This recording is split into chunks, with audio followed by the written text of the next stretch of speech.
today. Yes, they are. But anyway, how are you doing? How is everything? Uh, Doing well. Good season. Good time of the season. So got Totally, it. totally. Yes. So, if you don't mind, I would like to introduce you. Sure. First and foremost, I mean, you are a man who needs no introduction to our listeners. I Um, doubt that. no, but for real, you've been a voice in our living room for so long, Ah, for years. You're always on TV, covering soccer, which is the sport that we love. But on top of a bunch of other stuff, right? The NFL, the NCAA. I noticed you were at Baylor the other day. That was a crazy game. That was a great win. yep. So yeah, I just wanted to kind of start out with asking just how you're able to balance all these different experiences that you have, things that you got going on top of, you're a family man as well. And I'm sure like me, you're a soccer fan, but also you have a lot of other hobbies and stuff you like to do as well. How do you balance everything? That's a good one because it is balancing, and I am lucky, Alan, that I get to balance. A lot of people get kind of pigeonholed, and this is your sport, and that's it for you. And for me, the variety keeps me going and keeps me fresh. It's I'm starting to wind down with college football, but college basketball has already leaked into my schedule. Last week I had a couple days with it. I know it's there on the horizon. All this World Cup qualifying is going on right now, so I'm keeping an eye on that. MLS playoffs start once the international window is done. They like to throw bowling at me here and there. So the juggling and the variety is what keeps me going, which keeps me strong. How do I keep track of it is a different question. And I'm kind of, Alan, I'm kind of an old school guy. Like Really? I like these notepads. Me too. And so I go through a couple a year, and like there it is, right? Baylor, what does that say? Baylor, Oklahoma. And these are just kind of like some cheat sheet nuggets. And then other pages, I've got like a week, my week 11 bullet points from across the nation of things that I want to make sure I hit. And whether it's a collection of quotes from coaches or players, major news, themes, interesting stats that I come across through my research. I just kind of track it in here, and obviously we have a great research department, which Totally. holds our hand with some real good numbers and storylines. But I always like to kind of go to the local papers, go to the local people, and try to pull some elements from people who are embedded, if you will, into those programs. Because for us, I'm just using college football for example. It's impossible to essentially be 24/7 Ohio State or USC. We can throw ourselves into it for a week, and then we can kind of build on that foundation that we've had and grow it as the weeks go. But there's no way that I can be as good as like the Columbus Dispatch right now on the moment, right? But I've got to be that guy for Alabama and for Texas and Oklahoma and Ohio State and Michigan State. So you've got to find your ways to track that, to sound smart, to get that local fan base to believe and trust you, right? So that's what I kind of do. I go beyond just the numbers. I'm hunting down the local angles, the local storylines, the things that are really resonating there.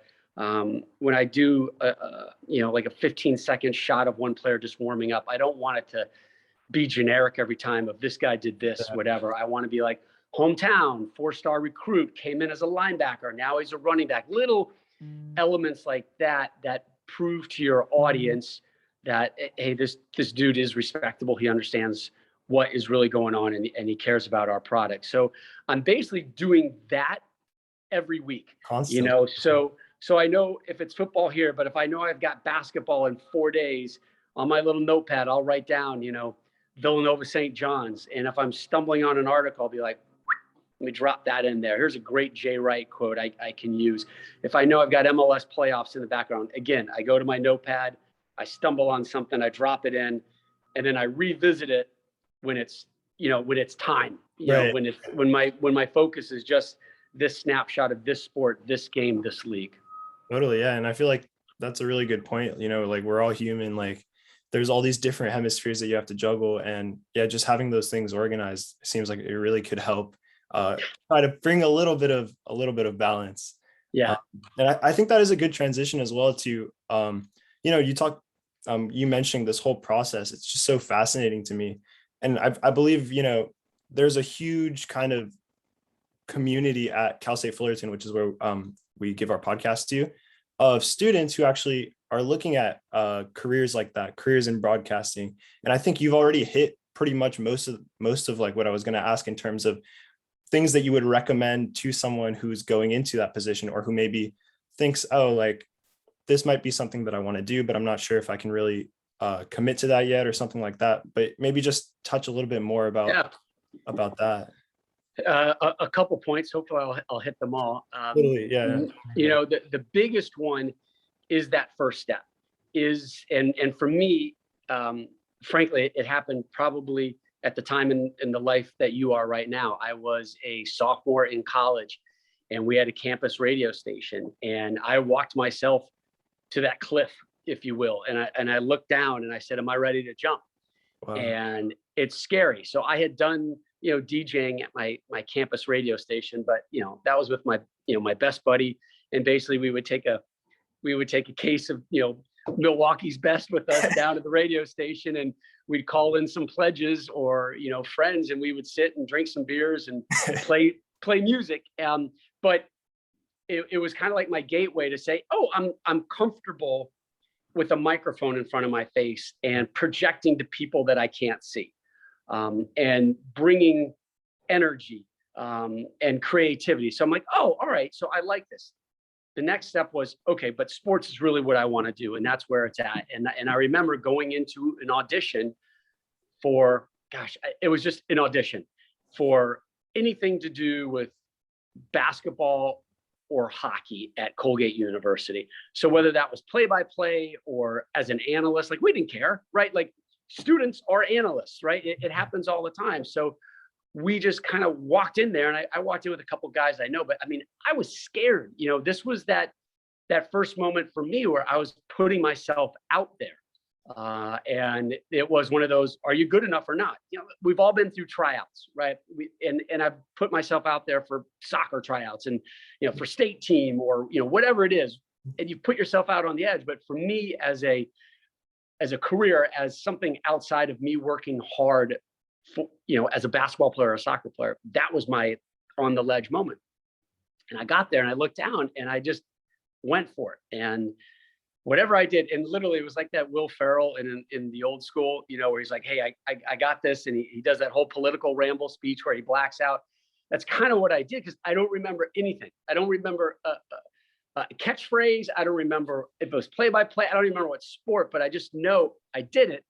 And in the end, the guy came to me and goes, okay, you're doing it. Like you're our guy. You're going to do basketball. And I'm like, fantastic. And from there, okay, all right, I'm accepted. I'm good enough in somebody's eyes to do this. And from there, which leads to my next point, is it was repetition. It was experimenting, trying things out, and recording. So get as many reps as you can, whatever it is, whether it's play-by-play or reporting or news or weather, anchoring, analyst, it doesn't matter. Just do something, right? And record it, and then watch or listen to yourself back as soon as you can. Mom and dad are going to tell you your what doesn't stink, and everything is fantastic, and what a great job you are. But you alone will listen to it and hear it with different ears and a different vision, and go, yeah, nope, don't do that. Don't look like that. Let's not wear that shirt again. Oh, wow, I didn't realize I didn't look good in yellow. And these are superficial stuff, but this is part of the business. Wow, my energy was way low here. Other moments you're going to go too high, and other things you're going to go, nailed it. And you're going to keep a record, whether it's on paper or just, for me, it was really a mental record for me of things that worked, things that didn't, and things that I need to improve on. And it only happens by getting those repetitions. So I remember my first game, and I walked out of there and I was like, not bad, Stone, not bad, pretty good, dude. We're going to do okay. I would listen to that 2 weeks later and I would cringe and be like, oh, I did that.